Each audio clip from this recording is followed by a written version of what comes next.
দরগা শাহজালাল রহমতুল্লাহ মাজারের এই প্রথম যে জনসম্মুখে হিসাব প্রকাশ করা হলো 17,65,559 টাকা মানুষের দানকৃত সেই টাকার তথ্যগুলো আপনার জানিয়ে দেওয়ার চেষ্টা করছিলাম।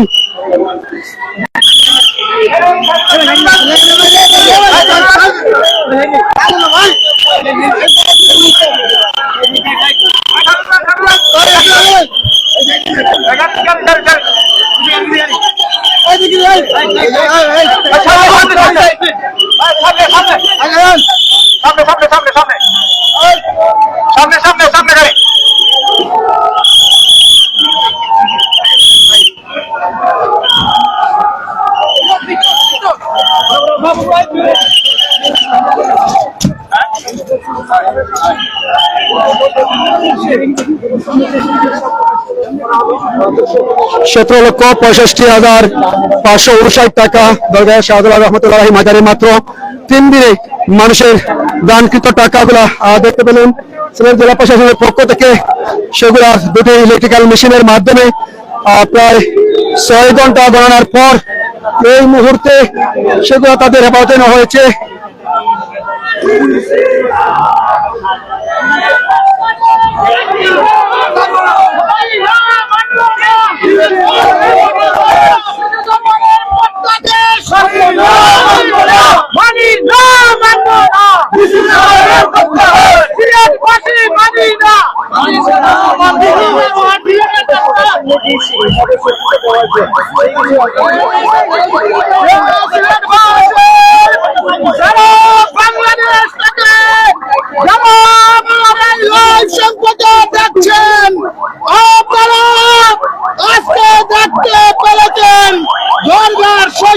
হিসাব নিকাশ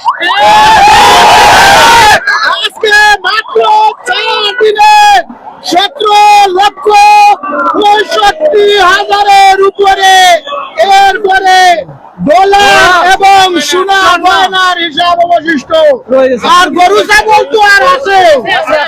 এখন আমার প্রশ্ন হলো এত টাকা যদি দরগায় আয় হয় তাহলে হিসাব করতে 10 টাকা আর 8 টাকা 20 টাকা এই সমস্ত জিনিস 30 টাকা। আমার পরিষ্কার দাবি হচ্ছে সিলেটবাসীর পক্ষ থেকে এই হিসাব যদি সহ্য থাকে তাহলে শাহজালালের দরগা সোনার দরগায় পরিণত হবে। একটি প্রস্তাব আমি অতীতে এখানে লাইভে দিয়েছিলাম, আপনারা জানেন। এই দরগায় শাহজালালের মসজিদকে এমন ভাবে যেন সংস্কার করা হয় কম পক্ষে লক্ষাধিক মানুষ এসে নামাজ পড়তে পারে। মহিলাদের নামাজের জন্য এই মসজিদে আলাদা ব্যবস্থা করতে হবে। মহিলাদের ইবাদত খানা বলতে কিছু থাকতে পারবে না। এই দরগার মিনার আজকে অকেজো হয়ে গেছে, পুরানা হয়ে গেছে। সুতরাং এই মিনারকে এমন ভাবে উঁচু মিনার করা হোক যেটা কুতুব মিনারের মতো একটা ঐতিহ্য হয়ে থাকে। সিলেটবাসী এখানে এমন একটা লাইব্রেরি করা হোক যে লাইব্রেরিতে আগন্তুক মেহমানরা এসে এখানে বই পড়তে পারে এবং এই পাঠাগারের মধ্যে সময় দিতে পারে। প্রাণের দাবি হচ্ছে এখানে এমন একটা মেহমানখানা প্রস্তুত করা হোক যে দেশ বিদেশের আগন্তুক মেহমানেরা আর যাতে কোনো হোটেলে থাকতে হয় না, আর হোটেলে খানা খাইতে হয় না। আমরা সবসময় চাই আমরা কুরবান হয়ে যাব।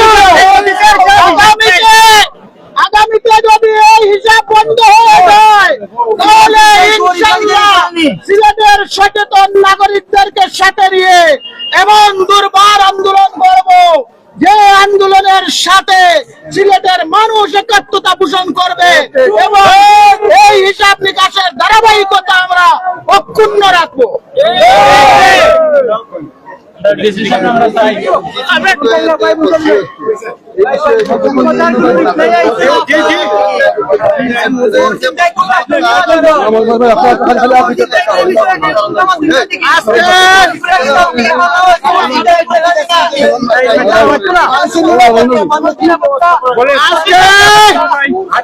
সরকার ইমাম সাহেব মারা যাওয়ার বাদে সিলেটের মানুষ যেভাবে কষ্ট পেয়েছিল, যেভাবে মর্মাহত হয়েছিল, ডিসি সরওয়ার সাহেবের এই প্রত্যাদেশ শোনার বাদে সিলেটের পুরুষ মহিলা ধর্ম বর্ণ নির্বিশেষে 95% মানুষ এই ডিসির জন্য কেঁদেছে। আমি জানি আজকে অনেক মানুষ নফল রোজা রেখেছে, নফল নামাজ পড়তেছে এই ডিসির জন্য, উনার সুস্থতা কামনা করে। আমি বলবো ডিসি সাহেবের মা বাবার জীবন ধন্য, শিক্ষকদের জীবন ধন্য। এ ধরনের যদি আমরা ছাত্র গঠন করতে পারতাম, বাংলাদেশের 64 জেলার মধ্যে যদি এই ডিসি সার্ভারের মতো আরো 64 জন ডিসি তৈরি হয়ে যেত, তাহলে সুদ, ঘুষ, রাজধানী, অন্যায়, ব্যয়াপনা এগুলা বন্ধ হয়ে যেত।